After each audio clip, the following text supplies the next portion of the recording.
directly participating in any of the kinetic actions? No, sir, not to my knowledge. And prior to U.S. military action, were those allies consulted on a potential follow-on support requirement? Congressman, I'll defer to policy on that. I did not have any discussions with them on that. But you, as Supreme Allied Commander of NATO, did not engage in any of those discussions with other militaries? I did not. Okay. And can you tell me a little bit about what is the current Russian budget, military budget? Congressman, the current Russian military budget is, it's difficult to judge, but it's somewhere between 7 and 10% of Russian GDP. And what is that in real numbers? Sorry, I'd have to check. I don't have it off the top of my head, sorry. Mr. Vindman, do you know what that number is? I think Russian GDP is 2 trillion. 2 and trillion. so 10% of that would be 200 billion, right? 200 billion. Okay, and then do you know how much additional money Russia is earning from the lifting of sanctions for its oil? I can get back to you with that number. I don't know it. Okay, estimates are it's about 150 million a day.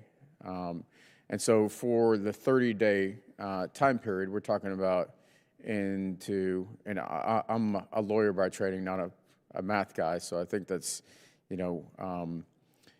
$4.5 billion. So, and how much of that military effort is actually being applied in Ukraine? Congressman, I think the vast majority is being applied in Ukraine. So, I would say that, in my personal opinion, and probably shared by many, that the additional revenue that the Russians gain from the sanctions relief, the vast majority of that will probably go towards operations in Ukraine as well. So, Secretary Zimmerman, as an Assistant Secretary responsible for international security affairs, was coalition building for potential contingencies like in the Strait of Hormuz incorporated into the department's planning? Congressman, we plan for a range of scenarios. If you're specifically asking if we spoke to partners ahead, we undertook a great deal of operational security in operational security. That translates into, from military speak into normal speak, is like, no, you didn't speak to them. We did have some conversations. Perhaps we can talk more in the next session. All right. And did the department anticipate NATO or partner cooperation in the operations in the Middle East currently in Iran? We thought that there would be several NATO allies who would be lending a hand in terms of the ABO that we discussed earlier and things of that nature. But not in the kinetic sense. The department did not anticipate or want that. Is that accurate? Perhaps we can talk more in the next session about that. All right. Now the president seems to be asking for NATO military assistance. Is that accurate? I think he's asked for warships to help the free flow of energy and commerce through the Strait. Okay. And do we have any of our NATO allies that have currently signed up for that? We are in conversations with them. Right now, as of this moment, have any of our NATO allies signed up for it? Maybe we can talk more in the next session. Okay. Well, I look forward to learning a lot more in the closed session, because I'm not learning a tremendous amount right now. I would posit this, that if we want our NATO partners to join us, it's probably worthwhile asking them ahead of time before we engage in a conflict, and on the back end say, hey, we would really like you to participate. But I look forward to learning more in the closed session, and thank you. I yield back. All right, so let's talk about what you just watched, because that was a congressman doing something incredibly rare in that building. He was doing math, and the math is devastating. The U.S. and Israel launched strikes on Iran on February 28 without consulting NATO allies beforehand. Zimmerman admitted the reason was operational security, which sounds very official until you realize what it actually means.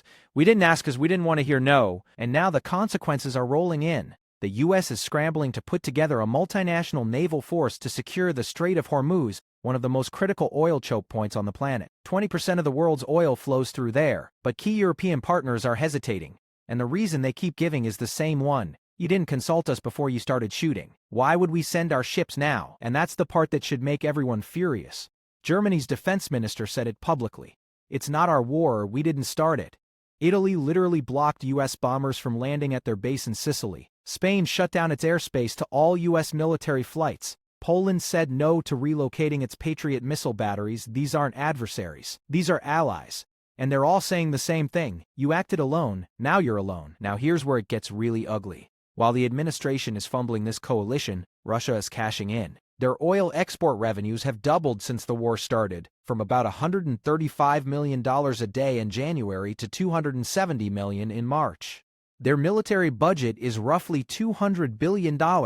That's about 10% of their GDP, and nearly all of that new oil money is going directly into the war in Ukraine. So follow the logic. We launched a war that closed the strait, which spiked global oil prices, which made Russian oil more valuable, which is now funding the invasion of Ukraine, the country we say we support. And it gets worse, because instead of tightening sanctions to stop this, the administration did the opposite. On March 12, Treasury Secretary Scott Bessent announced a 30-day waiver allowing countries to buy sanctioned Russian oil already loaded on tankers. The justification was to calm energy markets, but Zelensky's response was immediate. He said this easing alone could give Russia about $10 billion for the war. $10 billion! And that's not speculation, that's the president of the country being invaded telling us we just funded his enemy. And here's the strategic failure nobody in the administration wants to talk about. NATO is a collective self-defense alliance. That's what it was built for. But as multiple European officials have pointed out, the U.S. 86 in time space didn't invoke any NATO mechanism. There was no consultation, no UN resolution, no legal framework that European countries could point to justify joining. One analyst at the Royal United Services Institute put it perfectly. NATO is not a toolbox for foreign interventions that weren't even consulted on. The administration treated NATO like a vending machine.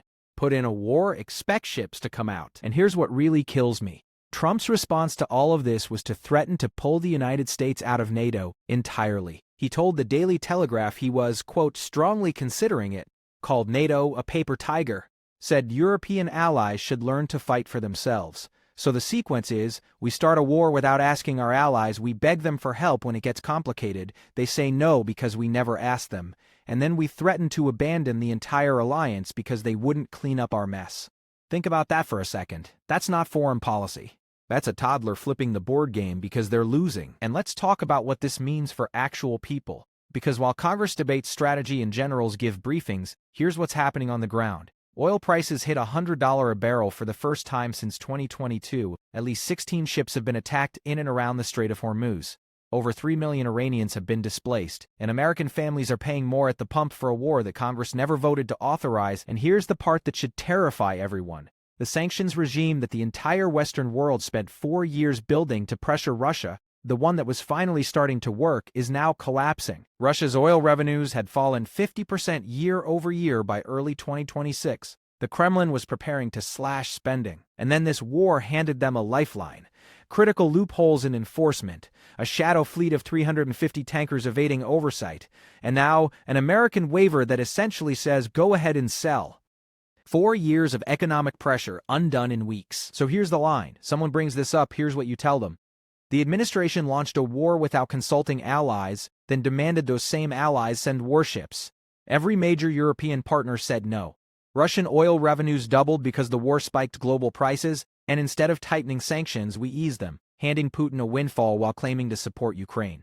That's not a strategy, that's a contradiction with a defense budget. We are watching in real time what happens when you treat alliances like inconveniences and wars like content. You end up alone, overstretched, funding your own adversary, and yelling at your friends for not helping you carry a mess you made on purpose. That's not leadership. That's not strength. That's a country with the most powerful military on Earth managing to make itself weaker with every single decision. That's it. That's the whole thing. If this helped you see what's actually going on, like, subscribe, share it with someone who needs the full picture. I'll see you in the next one.